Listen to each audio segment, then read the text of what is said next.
Okay, let's start our main topic, yung ridge characteristics. Ridge characteristics are small, distinctive points that makes each fingerprint unique. So, ito daw yung mga maliliit na ridges na makikita natin sa fingerprint. So, ito din yung dahilan kung bakit walang magkaparehas na fingerprint.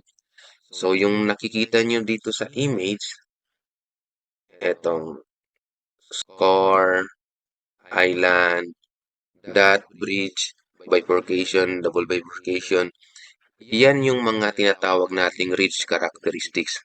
Dahil sa kanila, sa ridge characteristics, walang magkakaparehas na fingerprint. So itong mga ridge characteristics ginagamit daw for identification by comparing impression. So pag nagkakanda kayo ng investigation, kung makakita kayo ng fingerprint sa crime scene, eto yung titingnan ninyo yung mga ridge characteristics, i-compare ninyo doon sa suspect na nahuli ninyo at yung fingerprint na nakita sa isang crime scene, titingnan ninyo kung the same talaga sila ng ridge characteristics and fingerprint pattern. So, kung pareha sila or the same sila ng fingerprint, ibig sabihin, yung suspect ay siya talaga yung gumawa ng krimen. So, yan yung mga ridge characteristics. Tayo sa kinds of ridge characteristics kasi napakarami ng ridge characteristics. Dapat ma-identify nyo ito sila. First is island or short ridge.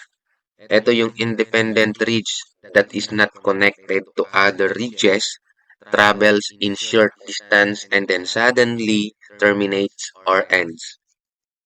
Ito yung maikling ridge na hindi connected sa ibang ridges. So, it travels daw in a short distance at biglang magtatapos or mapuputol. Katulad niyan. Eto. Ito yung halimbawa ng island or short ridges. So, nag-iisa lang siya, independent ridge that is not connected to the other ridge. Hindi siya connected. And it's travel in a short distance and then suddenly terminates or end. So, yan yung halimbawa ng island or short ridge. Next, yung dot or series of dot. They are fragmentary ridges formed like a dots. So, ito yung mga ridge o ridges na may mga tuldok o yung maliliit na tuldok. Yan. Yan yung mga dots. Ito yung dot. Yung mga maliliit na tuldok. Ang tawag sa kanila is dot or series of dot kung marami sila. Next, ridge ending. It is a termination of ending ridge or ridge ending. So, it's a termination o yung pagtatapos or pag-end ng ridge ending. O yan.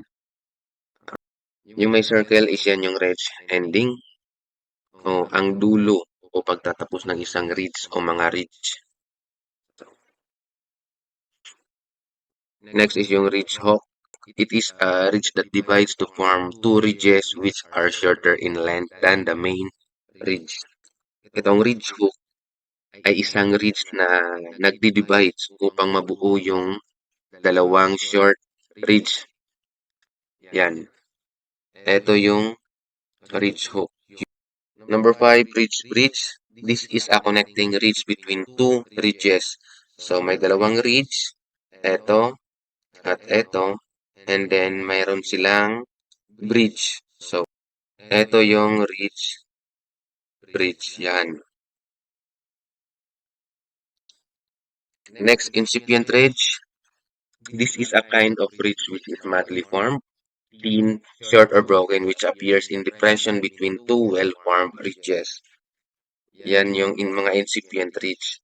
So, yung incipient ridge, yung ridge na hindi pa lubusang nabuo, pwedeng manipis, maikli, or putol-putol at lumilitaw sa pagitan ng dalawang maayos na ridge. So, yan, nasa gitna yung incipient ridge. Ito siya. That is incipient ridge. Next, shoulder of a loop. It is that point at which the recurving ridge turns or curve. ito yung bahagi kung saan ang recurving ridge ay lumiliko o gumagawa ng kurbadang pabalik. Ito yung itsura niya. Curve. Yan. Yan yung shoulder of a loop. Next, rod or bar. Rod or bar is a single ridge at the center of recurving ridge of a loop pattern. So, ito ay matatagpuan sa gitna ng recurving ridge ng isang loop pattern. Yan. Ito siya. Yan yung rod na tinatawag. Nasa loob siya ng shoulder of a loop and common na makikita sa mga loop pattern. Enclosure. A bifurcation which does not remain open, but which the legs of the bifurcation, after running along side by side, short distance, came together again to form a single ridge once more. So, etong enclosure isang bifurcation o kaparehas ng bifurcation na hindi mananatiling bukas, so does not remain open, kung saan ang dalawang sanga ng bifurcation ay magsasamang muli upang bumuo ng isang ridge. O yan. As you can see sa image, yung sa loob ng bilog. Yan yung enclosure. So, nag-start sila dito.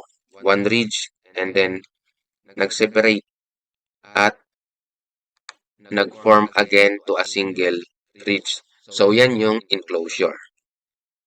Bifurcation or bifurcating ridge, a single ridge which split into two ridges, forming a Y-shaped structures, it is referred to as fork.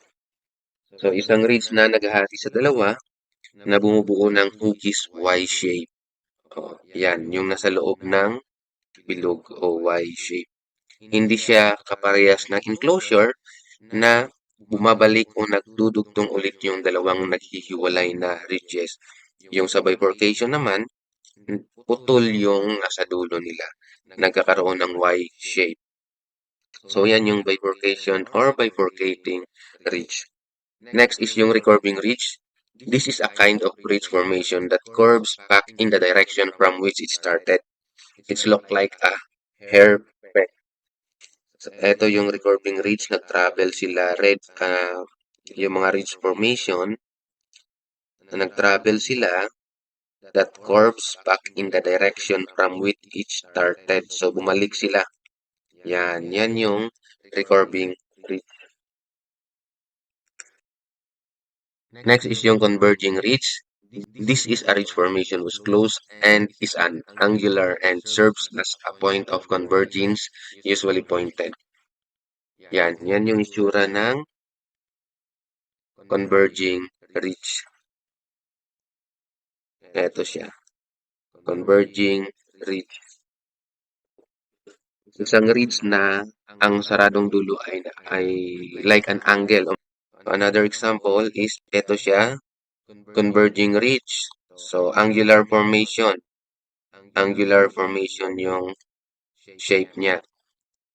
Next is yung appendage. This is a short ridge at the top or summit of a curve, usually at the right angle.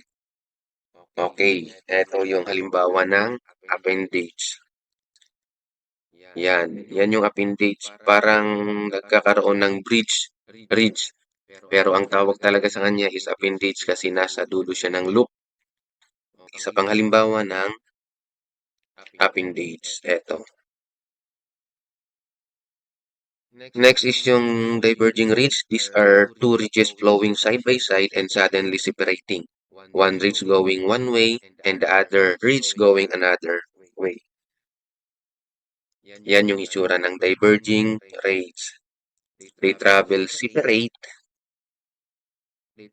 separately and then biglang maghihiwalay. Yan. Yan yung diverging ridge.